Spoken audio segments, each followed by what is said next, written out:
Tardes para los estudiantes de primer semestre del programa de Administración en Finanzas y Negocios Internacionales de la Universidad de Córdoba. La presente clase se está grabando con motivo de la semana de receso del 8 al 11 de octubre del presente año y por tanto será cargada en la plataforma Cintia para que pueda ser consultada especialmente por los estudiantes de los lugares de desarrollo de Verástegui y de Montería, con quienes tengo habitualmente clases en los días sábados en semana B. Y como quiera que nos encontramos en receso, pues eh, de manera virtual asincrónica estoy grabando la presente sesión para efectos de sustituir la clase a la que no podré asistir el día sábado de acuerdo a la directriz de la universidad para esta semana de receso. Así que un cordial saludo para todos y espero que sea de buen provecho esta sesión. Bueno, esta sesión la voy a dividir en dos partes. La primera parte voy a hacer unas breves explicaciones respecto a los principios fundamentales que están en la Constitución Política, del artículo 1 al artículo 10, porque estos principios no han sido desarrollados totalmente por mi persona con estos cursos. Y la segunda parte vamos a agotar el contenido de la unidad número 2 que se refiere al bloque de constitucionalidad y a los derechos humanos. Así que bueno, sin más preámbulos, entonces empecemos. Aquí proyecto un cuadro comparativo donde se refleja el Estado liberal y el Estado social. Lo traigo a colación porque el artículo primero de la Constitución Política nos dice que Colombia es un Estado social de derecho. Ustedes recordarán en clases anteriores que yo les he dicho que nosotros veníamos en las constituciones anteriores, por ejemplo la de 1886, la de 1863, entre otras, veníamos de un Estado liberal de derecho, aquel Estado que consagraba los derechos individuales, aquel Estado que reconocía las libertades individuales, producto de eventos mundiales, de declaraciones solemnes como por ejemplo la Revolución Francesa de 1789, donde se adoptó la Declaración de los Derechos del Hombre y del Ciudadano. Producto también, por ejemplo, de la Revolución Norteamericana, eh, la cual tuvo su culmen con el acto de independencia el 4 de julio de 1776, posteriormente también con la adopción de la Constitución de Filadelfia de 1787. Bueno, este tipo de eventos, recuerden que se, se dieron por movilizaciones, protestas generalizadas de la ciudadanía, del pueblo en sí, a través de los cuales se le pedía pues a las monarquías absolutas de aquella época se respetasen y se les garantizasen ciertos derechos individuales a la población. Por ejemplo, el derecho a la libertad, el derecho a la propiedad, el derecho a la vida. Este tipo de eventos fueron importantes para consolidar el Estado liberal clásico.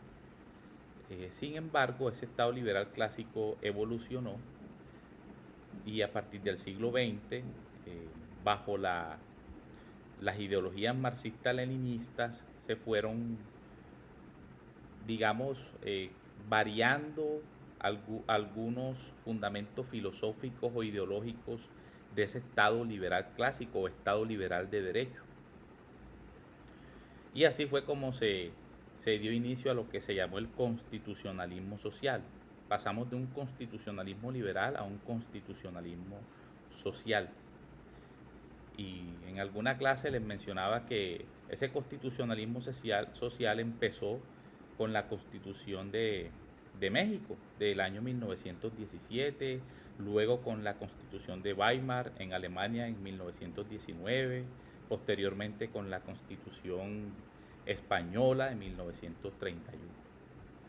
Entonces en estas constituciones empezó a hablarse digamos, de ese Estado que debería garantizar no solo los derechos individuales, sino también los derechos a los grupos sociales, a los trabajadores, a los sindicatos debidamente organizados.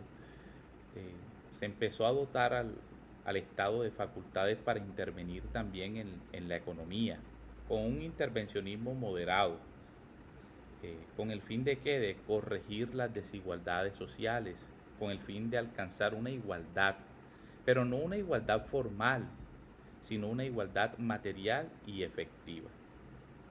Empezó también a impregnarse en este Estado social de derecho principios fundamentales como la dignidad humana, como la solidaridad, como la misma igualdad material. Ok, entonces eso es lo que nos habla el artículo primero cuando dice que Colombia es un Estado social de derecho. Aquí en este cuadro ustedes pueden vislumbrar de una manera clara las diferencias más sustanciales entre el Estado liberal y el Estado social. Miren, por ejemplo, que el Estado liberal pues, fue producto de las revoluciones liberales, o también llamadas revoluciones burguesas liberales. Ya se las mencioné, como la Revolución Francesa, la Revolución Norteamericana, la Revolución Inglesa, llamada también Revolución Gloriosa de 1689, mientras que el Estado social fue producto de movimientos o revoluciones de carácter social. ¿Okay? Miren que frente al aspecto económico, eh, el Estado liberal pregonaba el abstencionismo, es decir, que el Estado no se inmiscuyera o no interviniera en la economía. ¿Ok? Eso es lo que se llamaba el dejar hacer, dejar pasar, bajo la teoría del famoso economista Adam Smith. Mientras que por otro lado, ya bajo el Estado social de derecho, se hablaba de un intervencionismo, es decir, que el Estado sí tenía que intervenir en la economía para corregir las desigualdades sociales, que el mercado no se regulaba solo, sino que necesitaba una intervención de políticas gubernamentales para que el mercado tuviese una regulación adecuada. Muy bien.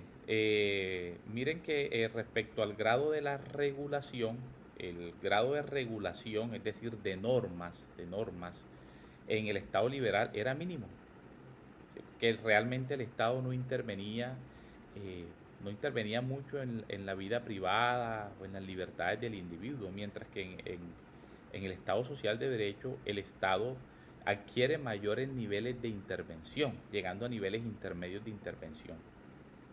O sea, ahí hay una gran diferenciación entre los grados de regulaciones porque bajo el Estado social de derecho el Estado empieza a regular más aspectos relacionados con la vida del individuo, de los grupos sociales, con eh, el aspecto económico, la adquisición de la propiedad privada.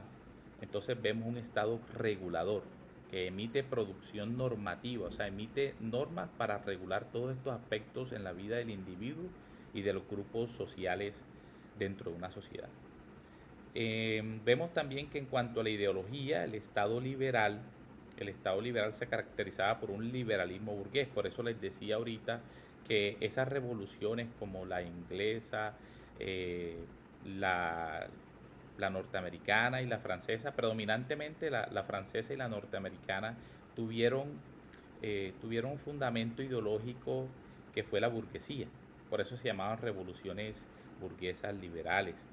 ¿Sí? Los burgueses, recuerden que eran un sector comerciante, pujante en aquella época, y ellos empezaron a movilizarse, a luchar contra la monarquía absoluta porque había exceso de concentración del poder, y todas estas tesis de estos filósofos como John Locke, como Jean-Jacques Rousseau, eh, entre otros, como Montesquieu en El espíritu de las leyes, pues fueron adoptadas por el liberalismo burgués ¿Para qué? Para derrocar la monarquía absoluta, el absolutismo. ¿Y para qué? Para establecer una separación de poderes públicos. Bueno, ahora, respecto al aspecto ideológico del Estado Social de Derecho, vemos que es pluralista. Y esto está consagrado también en la Constitución política, en nuestra Constitución política, en el artículo primero, cuando se dice que además de nosotros tener un Estado social de derecho y que está organizado en forma de república unitaria, descentralizada, con autonomía en sus entidades territoriales, democrática, participativa y pluralista, fundada en el respeto de la dignidad humana, en el trabajo y la solidaridad de las personas que la integran y en la prevalencia del interés general. Pues bien, vean que aquí está ese fundamento ideológico del pluralismo, es decir, que en nuestra sociedad caben todas las fuerzas políticas. Miren que, por ejemplo, cuando la Constitución de 1991 fue adoptada, fue producto de un consenso de fuerzas políticas que tenían pensamientos, que tenían ideologías diferentes, pero logramos ponernos de acuerdo para el año 91. Entonces, eso caracteriza hoy en día nuestra sociedad, que es una sociedad pluralista, es decir, hay pluralidad en cuanto a la forma de pensar, en la forma de expresarse. Es un pluralismo, ya, si se quiere, político, ¿sí? Pero también ese término pluralismo se puede entender como que en Colombia también hay una sociedad en cuanto al componente étnico como tal, étnico pluralista, multicultural, multiétnica. ¿Ok? Entonces el término pluralismo tiene diferentes acepciones de acuerdo al enfoque con el que lo veamos. ¿Ok? Respecto a los derechos individuales, nos damos cuenta ahí en la presentación lo que les vengo diciendo, que bajo el Estado liberal los derechos fundamentales eran los individuales, los derechos del individuo, básicamente, pero bajo un Estado social de derecho no solamente se reconocen los derechos de los individuos, sino los derechos sociales, ¿sí? También llamados prestacionales. Y los principios que soportan cada Estado son los siguientes. En el Estado liberal, el principio de legalidad. Y en el Estado social de derecho, el principio de igualdad material. Ojo, repito, igualdad material más no formal. La igualdad formal la que tenemos todos ante la Constitución y ante la ley, pero la igualdad material, también llamada igualdad real o efectiva, es aquella a través de la cual eh, todos todas las personas, en este caso todos los colombianos, tenemos el derecho a que se puedan materializar esas condiciones de vida, de bienestar, de dignidad humana que tenemos nosotros como colombianos. Entonces, esa es una finalidad importantísima del Estado Social de Derecho, una igualdad material y naturalmente el Estado, a través de todas las autoridades y todos los poderes públicos instituidos, deben garantizar que esa igualdad material se pueda cumplir efectivamente. La igualdad material a servicios de salud, de vivienda, de educación, de saneamiento básico, agua potable, etcétera. Muy bien, entonces respecto al artículo primero quería hacer esas precisiones conceptuales con relación al Estado Social de Derecho, que es el que caracteriza nuestro Estado colombiano. El artículo primero también habla de que estamos organizados en forma de república unitaria, descentralizada con autonomía de sus entidades territoriales, democrática, participativa y pluralista. Este aspecto es importante porque este aspecto define la forma de Estado de Colombia. La forma de Estado que tenemos nosotros es la de un Estado unitario o simple, es decir, somos un solo Estado. Y somos un solo Estado porque tenemos varios aspectos en común que nos identifican, como la lengua, como eh, diversas expresiones culturales, la geografía nacional, Es decir, hay aspectos que nos identifican a nosotros como colombianos. Eso no quiere decir que haya diversidad étnica o cultural o natural en las diversas regiones de Colombia, porque Colombia es un país con matices diferenciales por regiones, pero la forma de Estado que establece la Constitución política en ese artículo primero es la de una república unitaria, que somos un solo Estado. Y eso se traduce también en que las decisiones de carácter político y de carácter administrativo más importantes para la nación se adoptan desde el poder central, desde el gobierno central, es decir, en Bogotá, a través del gobierno nacional, es decir, el presidente, sus ministros, sus departamentos administrativos, y también a través de la labor legislativa que realiza el Congreso de la República, que es el encargado, entre otras cosas, y fundamentalmente de expedir las leyes para la República de Colombia. En algunos aspectos también se podría decir que en materia jurídica, eh, la Corte Constitucional como órgano de cierre, como órgano judicial encargado de la protección y de la integridad, del cuidado de la Constitución política, también ha adoptado decisiones a través de su jurisprudencia que repercuten para toda la nación. Entonces, eso respecto al estado de la forma de Estado de Colombia, que es el de una república unitaria, a diferencia de otras formas de Estado jóvenes, como por ejemplo la, la norteamericana en Estados Unidos, pues la forma de Estado es federal. Igual sucede también con otros países como México, Venezuela, Brasil, donde la forma de Estado es federal, es decir, son diversos estados, aunque reconocen que hay un poder central, pero allá los estados tienen una mayor autonomía en las regulaciones de las libertades, por ejemplo, en dictarse sus propias normas, sin desconocer que tienen una constitución que rige para toda la nación, como en el caso de la Constitución de Filadelfia de los Estados Unidos, que rige para toda la nación norteamericana y que a la fecha de hoy ha tenido aproximadamente 27 enmiendas o modificaciones.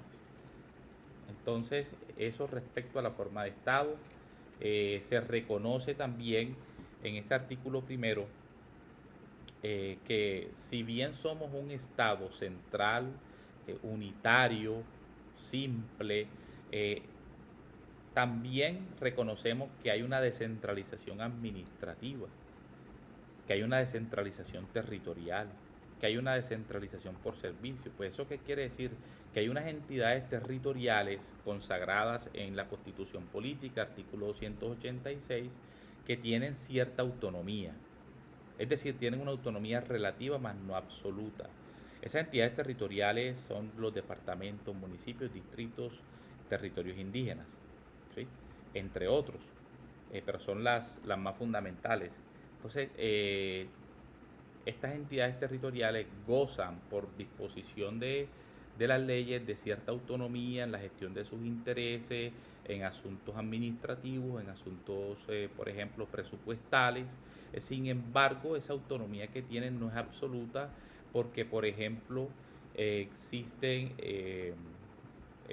digamos, gestiones que deben adelantar a veces un municipio en cabeza de su alcalde o un departamento en cabeza de su gobernador ante el gobierno central en Bogotá para conseguir, por ejemplo, la financiación o cofinanciación de un proyecto o de un programa o de una política pública que se quiere implementar en el respectivo municipio o respectivo departamento. Eso hace que en cierta medida, en este ejemplo que les pongo en materia presupuestal, los municipios, los departamentos, los distritos en Colombia dependan de transferencias de recursos que hace la nación, el poder central, el gobierno nacional a favor de estos territorios para que se pueda materializar cierto tipo de programas o de políticas públicas, de inversiones, bien sea en sectores como educación, cultura, salud, saneamiento básico, agua potable, entre otros. Muy bien. Entonces, para finalizar con este artículo primero, pues allí se incorpora también dentro del texto de este artículo el respeto a la dignidad humana. También se mencionan principios importantes como el trabajo y la solidaridad, eh, y la prevalencia del interés general. Bueno, respecto a la dignidad humana, hay que decir que hoy en día ese concepto ha venido variando, porque hoy en día se habla no solo de la dignidad humana, sino también de la dignidad de los seres sintientes, por ejemplo, los animales. Por tanto, ya no se hablará a futuro, pues son las tesis que hoy en día se están desarrollando, no se hablará a futuro únicamente de la dignidad de los seres humanos, sino también de la dignidad de los seres sintientes como los animales. Eso hace que hoy en día se esté hablando en algún sector de la doctrina especializada, de que estamos a puertas de pasar en algún momento de nuestra historia de un estado antropocéntrico, donde el hombre es el centro del ordenamiento jurídico, ¿cierto? A un estado ecocéntrico o biocéntrico, también lo llaman otras personas, donde ya no solo será el hombre, sino también pues, pues los animales, la naturaleza en sí como sujeto de derecho, haciendo parte también de, de esos beneficios eh, que están consagrados en las normas jurídicas. ¿Ok? La naturaleza como, ¿qué? Como sujeto también de derechos. Entonces, eso respecto a la dignidad humana, como un principio fundamental de nuestro Estado social de derecho.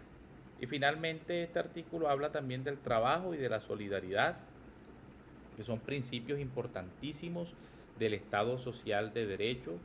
Si quieren profundizar respecto a la teoría de la solidaridad, les recomiendo leer los textos de Léon Duguid, autor francés, que fue el que desarrolló esta teoría, muy ligada con la prestación de los servicios públicos domiciliarios.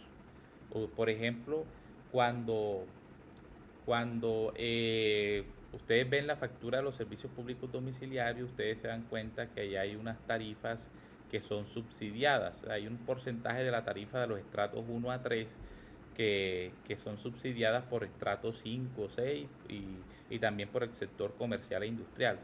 El trasfondo de eso realmente es el principio de la solidaridad, es decir, que los que más tienen, los que más poder adquisitivo tienen, contribuyen, colaboran, o si se quiere, son solidarios y ayudan en un porcentaje a pagar los servicios públicos domiciliarios de aquellos estratos más bajos. Eso por ponerle un ejemplo práctico, pero que tiene un trasfondo filosófico basado en el principio de la solidaridad, desarrollado por este autor que les menciono y que está en el artículo primero constitucional. Y finalmente, la prevalencia del interés general sobre el interés particular es fundamental. Está en el artículo primero. Un ejemplo clásico es el de la propiedad privada. Ustedes pueden encontrarlo en el artículo 58 de la Constitución, donde dice claramente que el interés particular deberá ceder ante el interés general. En materia de propiedad privada, por ejemplo, si se va a ejecutar una obra de gran beneficio colectivo dentro de un municipio y esa obra se va a construir atravesando algunos predios de particulares, estos particulares tienen que ceder en el sentido de que ellos no pueden oponerse a la construcción de esta obra. Es naturalmente que ellos tendrían pues derecho a una indemnización justa, ¿sí? La cual el municipio en su momento tendrá que hacer efectiva. Pero lo que quiero decirles es que cuando se van a ejecutar obras de que tienen un impacto positivo, por ejemplo, en un municipio, en un departamento, que van a traer progreso, desarrollo, prevalecerá siempre el interés general sobre el interés de algunos particulares que tal vez no les guste que esa obra se ejecute. ¿Ok? Bueno, respecto al artículo segundo, bueno, respecto a este artículo, simplemente resaltar que ahí están los fines esenciales del Estado, por mencionar algunos, no voy a hacerlo tan extensivo.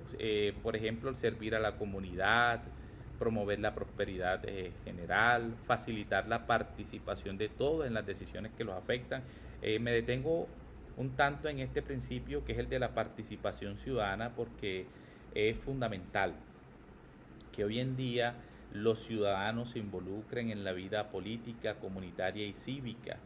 Y hay diferentes modos o formas o mecanismos a través de los cuales los ciudadanos pueden participar.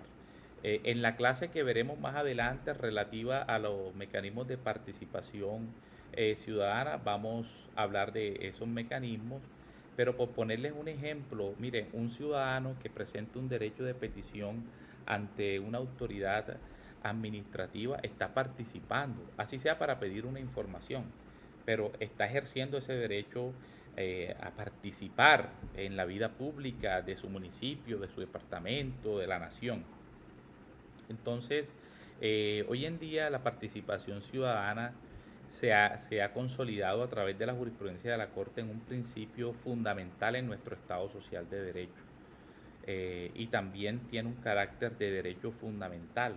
Por ejemplo, si a una comunidad étnica, una empresa que vaya a desarrollar un proyecto, obra o actividad de naturaleza ambiental, una explotación, por ejemplo, una cantera, por ejemplo, van a explotar recursos naturales de una mina, hay lugar a que se celebre una consulta previa y no se lleva a cabo, pues esa comunidad étnica, en virtud de este principio y derecho fundamental a la vez, que es la participación ciudadana, puede válidamente presentar una acción de tutela, porque la consulta previa es un derecho fundamental y porque la participación en materia ambiental también es fundamental. Así que, por ponerles un ejemplo, que hoy en día la participación ciudadana es vital y la invitación que realmente hacen las normas es a que el ciudadano de a pie, el ciudadano común, se vincule a todos aquellos procesos políticos o administrativos que adelanta la administración pública, bien sea de orden nacional, departamental o municipal. Muy bien, pasemos al artículo tercero. El artículo tercero habla de que la soberanía reside exclusivamente en el pueblo, del cual emana el poder público. Recuerden que el pueblo es el constituyente originario o primario del pueblo como soberano, como esa autoridad máxima, democrática, es el que da origen a los poderes. De hecho, los órganos de poder clásicos, el legislativo, ejecutivo y judicial, deriva de qué? Precisamente del pueblo. El pueblo, cuando, por ejemplo, a través de sus representantes se reunió en la Asamblea Nacional Constituyente del 91, aquí en la Constitución Política, aquí autorizó para que se crearan algunos órganos de poder, como el ejecutivo, el legislativo, judicial. Entonces, efectivamente, pues la Constitución señala que la soberanía como tal reside en el pueblo como constituyente primario, y recuerden que el constituyente derivado pues es el Congreso de la República, o en su defecto puede ser una asamblea o convención nacional constituyente. El artículo cuarto hace relación a que la Constitución es norma de normas, y que en caso de que haya una incompatibilidad entre la Constitución y una ley o cualquier otra norma jurídica, se aplicarán de preferencia las disposiciones constitucionales. Este artículo no tiene mayor explicación, este es lo que hace referencia al principio de supremacía constitucional, que claramente dice que la Constitución política es nuestra norma fundamental, la ley fundamental de nuestro Estado, es la norma de normas, la más importante. Por tanto, las normas que están por debajo de la Constitución en una estructura jerárquica normativa, como las leyes, los decretos, las resoluciones, entre otras, tienen que respetar la Constitución política, tienen que someterse a esos preceptos, a esos postulados, a esos principios, a esos valores que están en la Constitución política, y en ningún momento pueden contradecirla, porque se tornarían estas normas, las leyes, los decretos y las resoluciones, en inconstitucionales. El artículo quinto habla de la familia como institución básica de la sociedad. y reconoce los derechos inalienables de la persona. Pues sustancialmente este es un artículo que tiene conexión con el artículo 42 de la Constitución Política, que resalta y ratifica que la familia es el núcleo fundamental de la sociedad, pero adicionalmente también este artículo está reconociendo expresamente que hay una predominancia, hay una primacía